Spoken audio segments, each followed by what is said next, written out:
사랑하는 행복한 교회 성도 여러분, 오늘은 5월 16일 토요일입니다.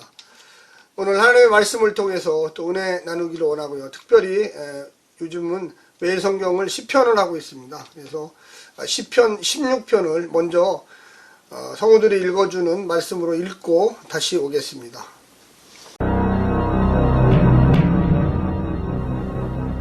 제16편 다윗의 믹담.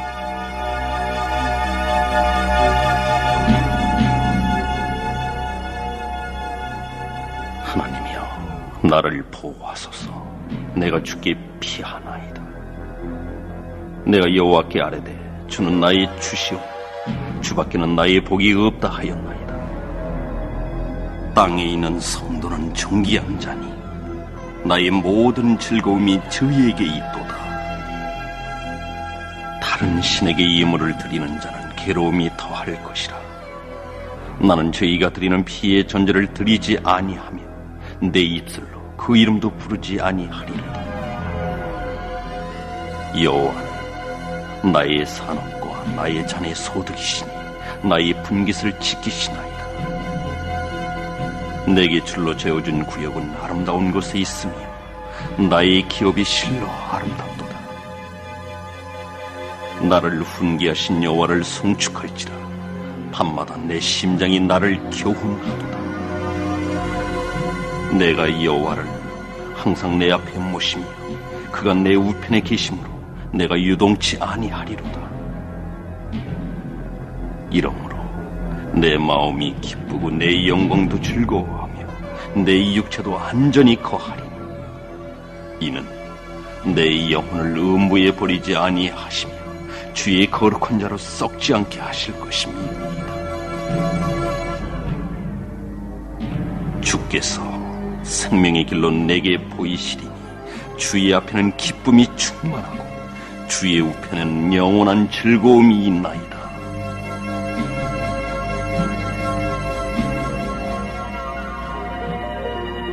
오늘 표제어를 보면은 다윗의 믹담이라는 단어가 나옵니다. 히브리어입니다. 이 믹담이라는 단어는 돌의 색이다라는 뜻인데 한마디로 기념비죠.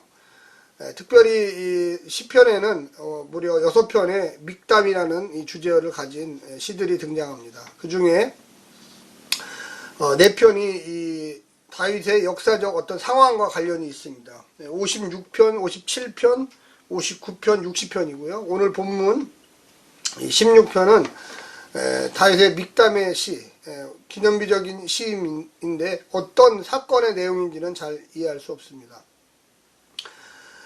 장인어른이었던 이 사울이 다윗을 죽이려고 쫓아올 때 관련된 시라고 학자들은 생각하고 있습니다. 특별히 오늘 1절에 보면 이 하나님이여 나를 보호하소서라고 이렇게 이야기해서 신뢰시입니다. 신뢰시. 다윗이 하나님을 믿고 간구했던 시이죠. 그래서 1절부터 4절까지는 나의 피난처이신 야훼 하나님, 5절부터 8절까지는 나의 기업이 되신 야훼 하나님, 9절부터 마지막 11절까지는 나의 기쁨이 되신 야훼 하나님을 이야기하고 있습니다. 우리가 특별히 알 수 있는 내용들을 간단하게 이렇게 좀 살펴보면 시인은 이 혼합주의 신앙을 가진 이 친구와 갈등 관계를 빚고 있다고 생각할 수가 있습니다.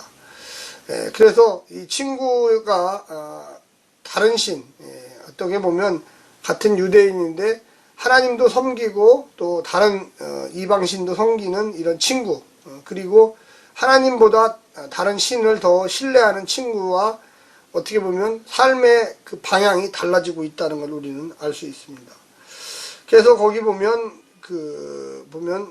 이 2절에 다윗은 내가 여호와께 아뢰되 주는 나의 주시오, 주밖에 나의 복이 없습니다. 이렇게 고백하고 있습니다. 당연하죠.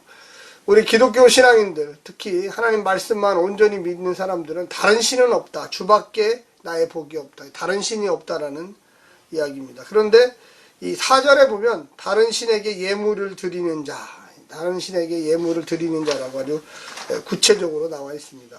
아마도 다윗과 좀 아는 사이인 것 같아요. 그런데 삶의 방향성은 완전히 다릅니다. 그래서 오로지 유일신 하나님만을 섬기는 다윗, 그리고 이방 신들을 같이 섬기는 친구. 그래서 그와 나의 삶은 분명히 다릅니다.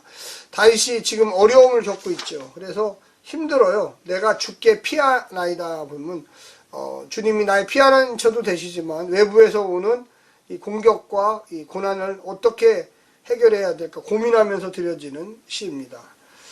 주님은 그래서 나의 피난처가 되시고 또한 나의 분깃이 되십니다.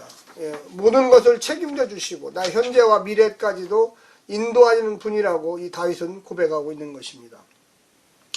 뿐만 아니라 이 죽음의 공포에서도 주님을 바라볼 수 있는 용기를 주시고요. 이중적 삶이 아닌 오직 하나님만을 섬기는 것. 이 신도 섬기고 저 신도 섬기는 그런 친구의 삶이 아니라 오직 주님만 바라보는 믿음 가운데 사는 사람입니다. 당신만이 나의 안전이고 나의 소망이고 나의 길을 열어주실 분이라고 이 시편 16편 다윗은 계속 이야기하고 있습니다.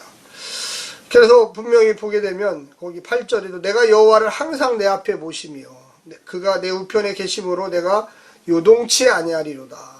그래서 항상 나와 동행하시는 분, 나의 안전을 지켜주시는 분. 뿐만 아니라 거기에 보면 당신만이 나의 기쁨이라고 우리 마지막 절에 아주 잘 나와 있습니다. 우리가 찬양에서도 볼 수 있는데 주께서 생명의 길로 내게 보이시니 주 앞에서는 기쁨이 충만하고 주의 우편에서는 영원한 즐거움이 있습니다. 우리 기독교인의 삶은 어떤 외부적인 고난과 또 환경에 따라 이리저리 뒤바뀌어지는 삶이 아닙니다. 어떠한 삶이 있어도 야훼 하나님이 날 지켜주시고 인도해 주신다는 것을 믿음으로 믿고 의의 길 진리의 길을 따라가는 사람들이 바로 성도들입니다. 세상 사람들은 그렇지 않습니다. 그들은 늘 어떤 신이 복을 주는지만 관심을 갖고 있고 의와 진리 또 인격적인 모습은 온데간데 없습니다. 오로지 돈만 많이 모으면 되고 출세만 하면 되고 우리 집만 잘 된다는 생각을 갖고 있는데 기독교 신앙은 그렇지 않습니다. 하나님이 모든 만물을 주관하시고 하나님의 명령에 순종하는 자에게 복을 주시고 특별히 하나님의 성도들인 우리들에게 늘 하나님이 역사하신다는 것을 우리는 믿고 갑니다. 설사 지금 현재 삶이 눈에 보이는 삶이 고난과 어려움과 연단이 있을지라도 주님께서 함께 하시면 그 모든 일들을 하나님께서 은혜로 해결해 주신다는 걸 믿고 최후 승리를 얻기까지 그 길을 걸어가는 것입니다. 절대절명의 위기 앞에서도 시인은 자신의 안전을 의심하지 않습니다. 왜 그렇습니까? 하나님이 함께 하시기 때문에 그렇습니다. 당장 눈에 보이는 세계는 어렵지만 하나님이 함께 하신다면 그 길은 기쁨의 길이요 영광의 길이라는 것을 시인은 잘 알고 있습니다. 그래서 마지막 절에 주님을 영원히 송축한다는 그 내용은 우리의 삶에 많은 메시지를 줍니다. 주의 앞에는 기쁨이 충만하고 주의 우편은 영원히 즐거움이 있나이다. 사랑하는 성도 여러분, 우리가 하루하루 살아갑니다. 어쩔 때는 힘들어요. 또 어쩔 때는 마음이 막막하고 어쩔 때는 인간관계가 깨지고 그런데 우리가 과연 의지해야 될 분은 어떤 분입니까? 오직 주님만 바라보는 분. 오늘 시편 16편의 다윗의 말처럼 우리의 삶이 그와 같은 길을 걸어가시기를 간절히 부탁드립니다. 샬롬.